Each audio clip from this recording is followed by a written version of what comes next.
People wonder, why should we get off the grid? It works perfectly well for us. Well, actually it doesn't. It's incredibly inefficient.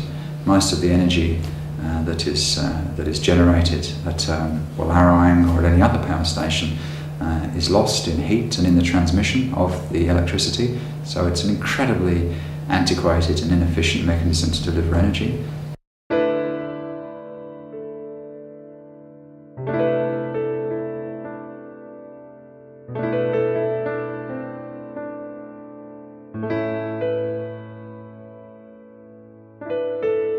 Three or four hot buttons with businesses, particularly in the current climate, are energy. The spiralling energy prices have suddenly made organisations think about energy. Historically, we've had fantastically cheap energy in Australia because we have lots and lots of coal and have burned coal to get our energy pretty successfully, at least from a financial perspective. So energy has been a big driver. Water, obviously in Orange and the Central West, water has been a major concern, and whilst you wouldn't believe it now, but obviously only about 16 months ago we were facing the tail end of a pretty severe drought. And waste issues are big as well, whether they be liquid or solid waste issues. Businesses generate a lot of waste, which is both costly for businesses and generally fairly destructive for the environment. So a lot of my work is thinking about how can we incentivise or inform or educate people to change their behaviours, to use less energy, or to manage water better, or to think about how they manage their waste streams from their business, and how they can make a difference both to their organisation and to the broader community by thinking more positively about the environment. In terms of energy generation, there are a number of alternatives to become independent from the grid.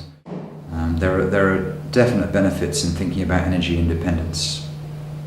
The key one being, if Orange were to develop its own energy strategy, we would have a degree of resilience from external factors that we can't control. So absolutely, there are a combination of solutions that we could use here in Orange to generate our own power. And cogeneration or trigeneration would certainly form part of that solution. Lithgow Hospital, for example, already has a cogeneration system in place, and the City of Sydney is using cogeneration and trigeneration as the backbone to its energy strategy to get that sort of independence, using gas-fired generators to generate electricity rather than using the grid. People wonder, why should we get off the grid? It works perfectly well for us. Well, actually it doesn't. It's incredibly inefficient.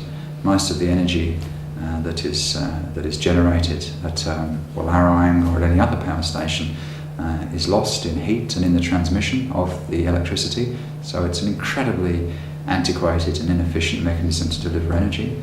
If you generate locally, you're able to use most of the energy that you burn to capture most of that electricity. So it's 3-4 times more efficient.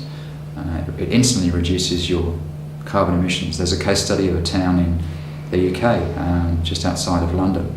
It's not in a particularly resource-rich area of the UK, yet through a combination of gas-fired electricity generation, using waste streams to create methane to power cars, using solar to heat homes, through a real combination of sources.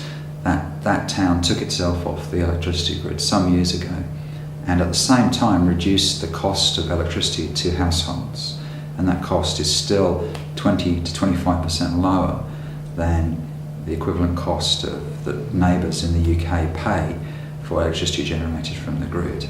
So very cost effective. One of the most attractive aspects of that solution for a town like Orange is we live in an incredibly rich part of New South Wales, agriculturally rich. We have a lot of waste that we could potentially use to generate electricity, a lot of organic waste which could be used and combusted in a very environmentally friendly way to generate power. We sit in a really fantastically strong wind corridor, and so could harness wind as a component part of our energy solution. But certainly for large energy consumers like manufacturers, manufacturing facilities and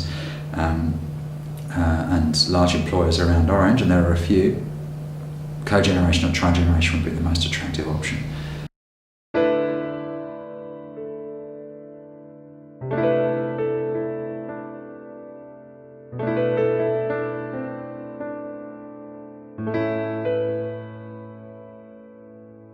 Why haven't we seen more attention to solar energy, apart from isolated farms, isolated homes here in this region? Well, again, primarily it comes back to a couple of things. I would say three things. The first, again, is this legacy of cheap electricity, that we haven't had to think about how we generate our electricity. The second thing has been the technologies. The technologies have been a little indifferent, but now we're seeing fantastically efficient technology coming out of Asia and Germany and the US. Dubbo City Council, for example, have just installed a 70 kilowatt solar array on the new Western Plains Cultural Centre, which people will see when they go over to Dubbo. Great technology, new technology, and very, very cost effective. And the third major hurdle has been, I think, government policy. There's been, as we all know, both at a domestic and a commercial level, vacillating policy towards solar for some years, and so it's been very difficult to make a business decision, a commercial decision around solar when there's been so much uncertainty around it. But we live in a part of the world where we have hours and hours of wonderful sunshine. We're on a pretty good latitude in the central west in terms of garnering some efficiencies from solar, and so there is no escape, but solar too must be part of our energy mix. There is no quick fix to replace coal. It's going to take a while, but solar is going to be there. It's going to be there in some form, and is a fantastic potential source of renewable energy for us. So hopefully government will clarify policy going forward. The cost of solar is coming down fantastically. There was a recent report, I think undertaken by Bloomberg, the news agency, which said that the cost of electricity generated by solar in Australia is almost reaching parity with fossil fuels. And we must remember that the fossil fuels industry still is advantaged by a number of subsidies that they get, both direct and indirect, from governments. So the renewable energy players are not operating on a level playing field. There are still specific financial advantages, tax breaks for fossil fuel generators. So we are seeing parity with solar. We're seeing the emergence of wind. Cogen and trigen will slowly become more widely adopted. There's great potential for geothermal energy. The TAFE Green Skills Centre here in Orange, the new Green Skills Centre on Forest Road, they use geothermal to heat their facility, and in the 15 or 16 months that the building has been open, that's been wonderfully efficient. So we have some real options locally that we could use instead of burning high polluting, environmentally hostile brown coal and black coal.